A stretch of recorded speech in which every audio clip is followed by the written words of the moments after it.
Hi, Yu-Gi-Oh fans. We've got ourselves Egyptian God deck Slifer, the Sky Dragon. Interesting thing about this, I actually didn't mean to buy this. What happened was I was ordering some little hairs and stuff here. I was ordering some other products from Yu-Gi-Oh, and I ordered several of the Freezing Chains deck, which when you break them up, the singles actually sell really well. So I ordered a bunch of Freezing Chains decks, and the person I bought them from was like, "Yeah, sorry, I'm one short on the Freezing Chains deck. So is there any other deck you would like?" And I'm just like, "Well, I trust you. Go ahead and just send me one of the newer decks or something. Something relatively new." He's like, "All right, that's cool. I'll send you the Slifer deck." And I was like, "Sweet, okay." So he sent me the Slifer deck, and yeah, I figured let's go ahead and open it because yeah, I wasn't gonna buy one of these, at least not yet. I was gonna wait for the price to come down a little bit. But yeah, let's crack this thing open. And I did look over the card list. I gotta say, there's some very usable cards in this particular deck. I can't speak for the Obelisk deck, obviously, but this particular deck has some very usable cards. So we'll open it up, and we'll take a quick look at them. Interesting little box. Put you over here. And of course, our super fancy playmat. Let's open this up. Let's see how this looks. Actually, not too bad. Looks kind of neat. I mean, of course, it's paper, but Then, of course, on the back, ooh, wow! I can smell the paper smell. You've got little instructions on how to best use your Slifer deck. We'll put this aside. And then, of course, I'm still not crazy about these little clamshells because the deck tends to bounce around in it and a lot. But yeah, okay, we'll put this aside. So let's go ahead and crack this thing open. Let me see. Does this have a little pull tab? Okay, I'm looking for the end of the pull tab. There isn't really an end to it, though. Oh man, I'm gonna have to. Where's my blade? Here's to hoping I don't destroy any of the cards. Let's see. Come on. Okay, I think we got it. There we go. Okay. I don't mind them being wrapped like this. I just wish the pull tabs were a little bit better placed. Oh, I cannot open this. There we go. Yay! We got it! Oh, a little cut line there, too. So yeah, let's go over these cards real quick. I mean, you kind of already probably know what's in this deck. Here's the most obvious star of the show is Slifer the Sky Dragon. You do get a copy of this in the deck. EGS1, okay. That's the number for it. And again, this is a usable card. I remember back in the day when, yeah, you couldn't use these in the actual game. It was, they were just like, "No, man, you can't do that." Man, oh, it stinks. This is what I meant by I don't like these little clamshells, because you see there's tiny little nicks on the corners of this Slifer, which is a real bummer.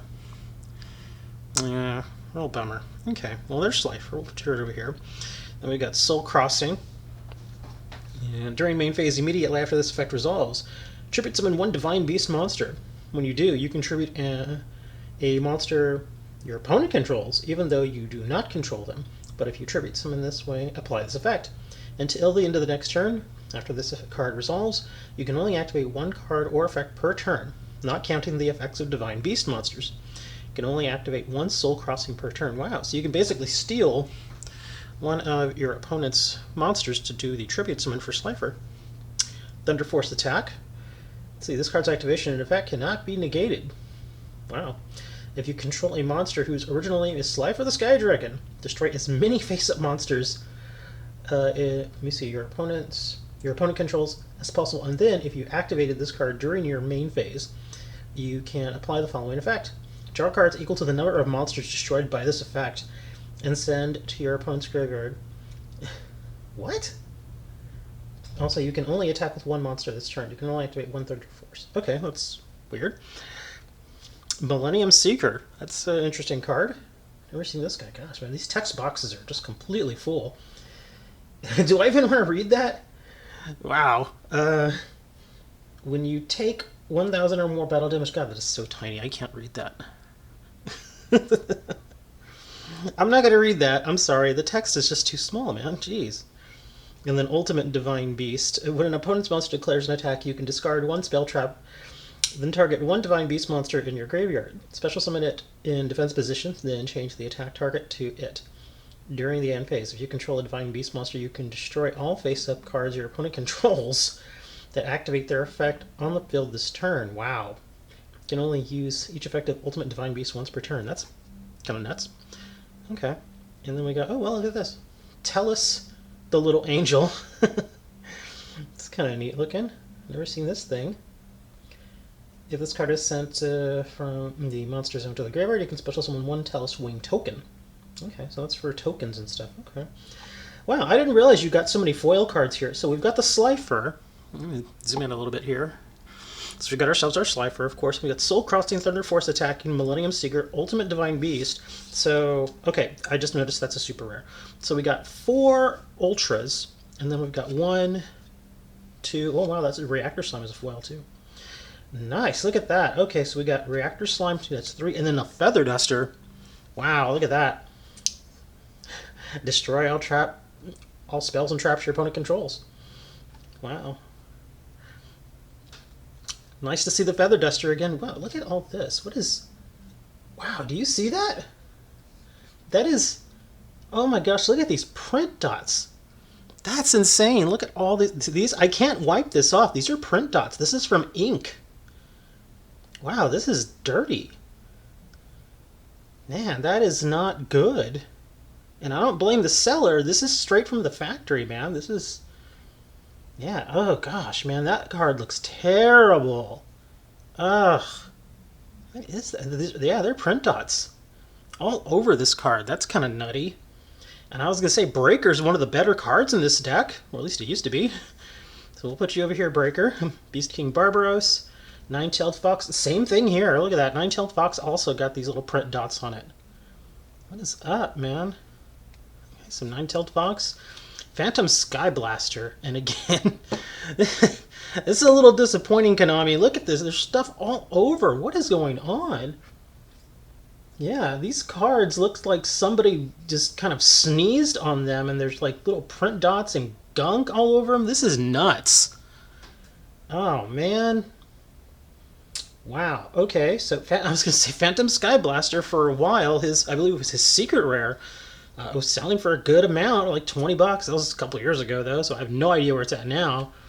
We got ourselves our card guard, and again, same thing here. There's gunk all over these. Caligoo Claw Crow. That actually still sells really well. Electric Magnetic Turtle. Oldie but goodie. Kind of neat looking. Very much a Yu-Gi-Oh! Breaker the Dark Magical Warrior. That guy's kind of nuts. He looks like he's basically Breaker on steroids. Escape Ghost, and again, same thing here, print dots, and oh man, Konami, the card quality here is not, you know, the quality control is really bad here. Yeah, this is not good. Arima, the Wicked Warden. Wow, 2 copies of Arima, 3 copies of Arima. Okay, was that? Generally, you only get 1 copy. Hold on, I gotta read this now. I'm freaking out. Okay, yeah, you do get 3 copies. I'm just... With all the card quality stuff going on here, I'm a little suspect now. Because this is so weird. Duke Shade, the Sinister Shadow Lord. Clock Wyvern. Tenyi Spirit, Shuda. Here we go. Oh, look at that. Old school. Swords of Revealing Light. Wow, that thing's been reprinted to oblivion, but hey. It's swords, and of course, good old Monster Reborn. And then Book of Moon. This card is still good. It's been good since it came out. It's a great card. Still sells well. And oh wow, enemy controller. Common enemy controller. I mean, there have been some common enemy controllers, but again, another usable card. Pot of Avarice. Oldie but goodie. March of the Monarchs. Supply Squad. Card Advance. That one sells pretty good. The True Name.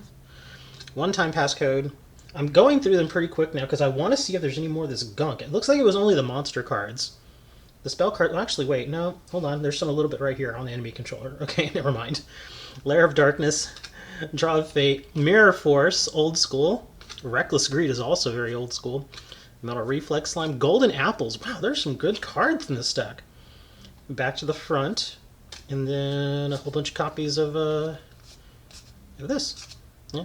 Saying, hey, buy Legacy of the Duelist and Duel Links. So, again, some very usable cards in this deck. I can actually recommend it simply because these cards are very good. Now, of course, Mirror Force is not nearly as powerful as it used to be. Neither is Reckless Greed. Pretty much none of these cards are as great as they used to be. But back in the day, if you could buy, back in like 2004, 2005, if you could buy a deck like this, wow, that would have been game-changing. Because again, the Duster alone, even now, is usable. Pot of Avarice, I don't know how usable it is nowadays. I imagine it's probably still usable. Controller, Book of Moon, Monster Reborn Swords, probably not as popular as it used to be. But yeah, a lot of these cards used to be really amazing. You guys gotta let me know which ones are popular now, because I sell the cards, but I don't play the game anymore, so yeah. But other than that, Konami, you gotta do something about this quality control, man, because yeah, some of these cards look awful. Just, there's gunk all over. Look at that Scapegoat. Absolutely horrible. Thanks for checking out the video, guys. I appreciate it. All these cards will be going up for sale. I guess I'll have to mark some of these as light play, because they have just stuff on them. Anyways, link is in the description if you want any of these. I'll see you all next time.